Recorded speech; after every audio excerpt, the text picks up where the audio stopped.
Olá pessoal, sejam muito bem-vindos ao sexto colóquio de Zoologia Cultural, esse de 2021. Meu nome é Valdinei Melo, eu sou professor adjunto de Biologia do Colégio de Aplicação da UERJ e é um prazer estar aqui em mais uma edição, há 6 anos, participando desse colóquio.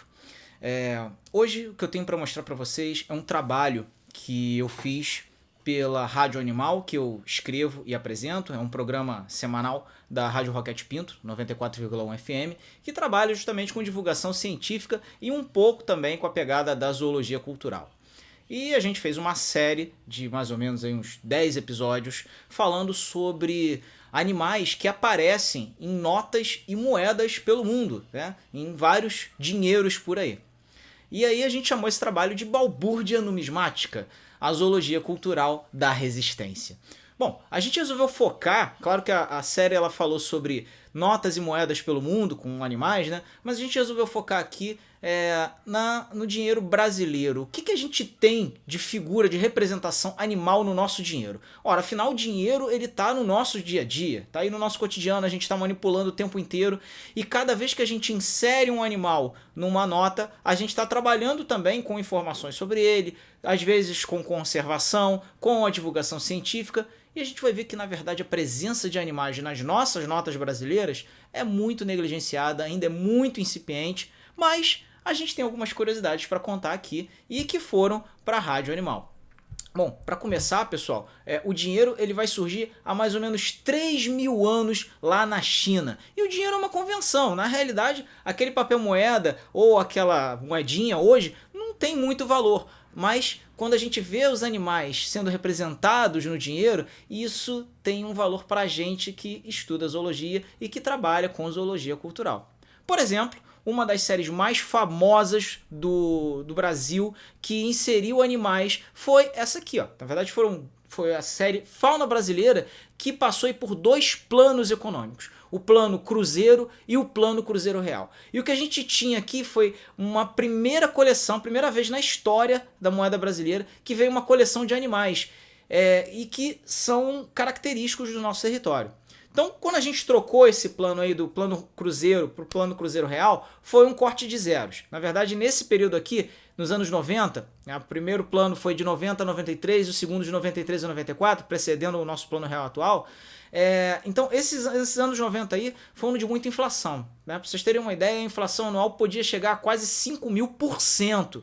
Então, se a gente pensa que hoje está ruim a inflação, imagina nos anos 90. E aí, de vez em quando, vinha um plano novo e cortava os zeros, que é o que a gente está vendo aqui nessas moedas. Aqui, por exemplo, na moeda de 100 cruzeiros, a gente tinha um peixe-boi. Na moeda de 500 cruzeiros, a gente tinha uma tartaruga cabeçuda, careta-careta. E na moeda de 1.000 cruzeiros, a gente tinha um peixe muito comum na nossa região amazônica, que é o acará. E aí, quando veio o Cruzeiro Real, houve o corte de zeros. E aí a gente teve uma desvalorização do plano. E aí veio a moeda de 5 cruzeiros reais, com as duas araras, a de 10 cruzeiros reais, com o tamanduá bandeira, e a de 50 cruzeiros reais, com a onça pintada. E aí, por fim, uma moeda que, curiosamente, é a primeira vez que o lobo-guará vai aparecer. Ele não aparece primeiro na nossa nota de 200 reais, hoje, que acabou de ser lançado em 2020. Ele vai vir primeiro, lá nos anos 90, na moeda de 100 cruzeiros reais. E nessa época aqui, algumas moedinhas, no máximo, compravam alguns doces na venda da esquina. Não tinha muito valor. Mas, para a zoologia cultural, para a presença animal nas nossas notas, essa foi uma série absolutamente histórica.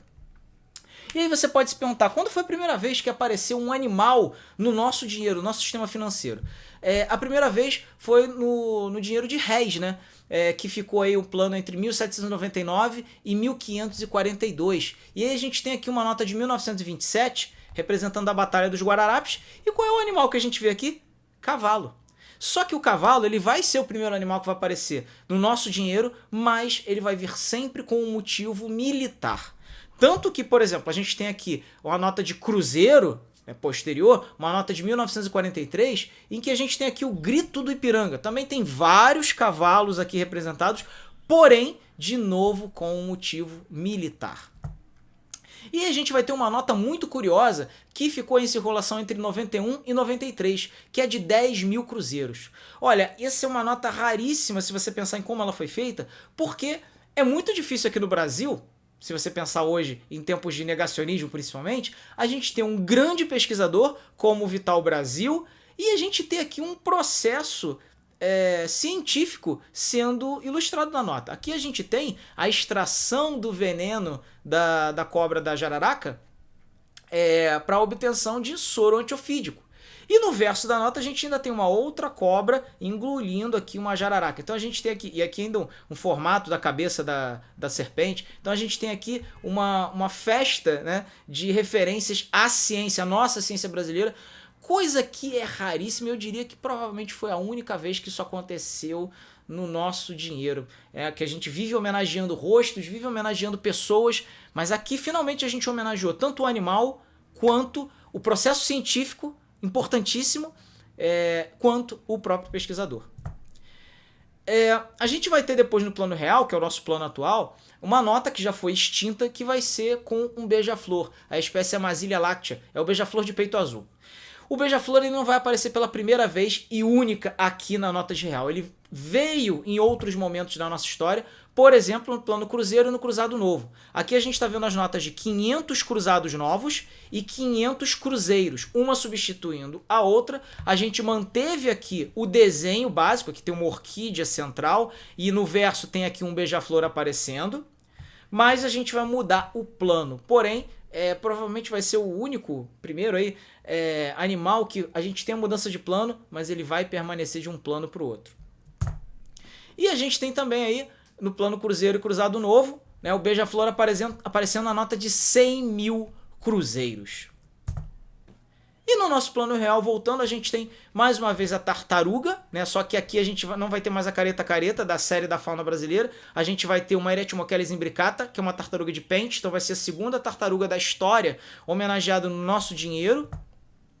A gente vai ter a garça, né? Que também é tradicional aqui já no nosso território, que está desde 94 essa nota. E nota também o seguinte, que o desenho ele vai mudar do verso da nota, né? Mas o animal vai permanecer. Aqui então, por exemplo, um verso e aqui o outro verso da nota mais atual. Normalmente são momentos históricos, momentos comemorativos do nosso dinheiro. A arara também da nota de 10, a arara vermelha, vai permanecer no seu desenho. Só vou mudar o desenho, mas vou manter ela na nota. E uma nota vai sumir. É aquela plástica de 10 reais antiga que alguns de nós aí já tiveram em mãos. E aqui a gente tem algumas referências zoológicas escondidas. A gente tem basicamente uma ave, a gente tem um primata aqui e algo que parece ser um felino andando. E um outro primata aqui subindo nas árvores. E os índios trabalhando, né?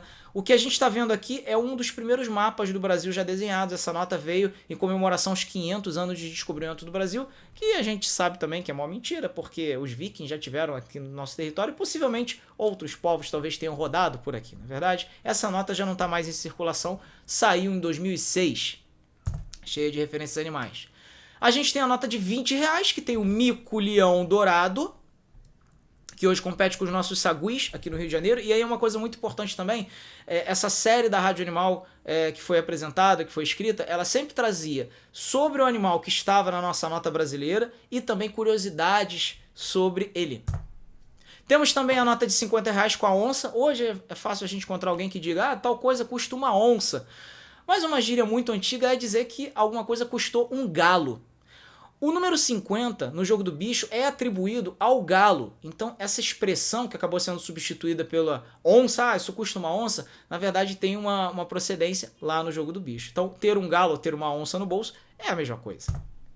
A gente também tem a nota de 100 reais com a nossa garoupa, né, nos dois desenhos. E finalmente a gente tem aí a ressurreição do lobo-guará na nossa nota de 200 reais. E aí esse aqui, por exemplo, foi um episódio que trouxe várias curiosidades sobre o lobo-guará, enquanto não lobo, né? Na verdade, esse cara aqui ele vai estar muito mais próximo dos caninos, né? Dos cachorros, ou de alguns grupos próximos, do que propriamente do lobo. Mas esse aí é o nosso, aspas, lobo, né? Do nosso cerrado. Essa é a história que eu tinha para contar para vocês. Espero que vocês tenham gostado.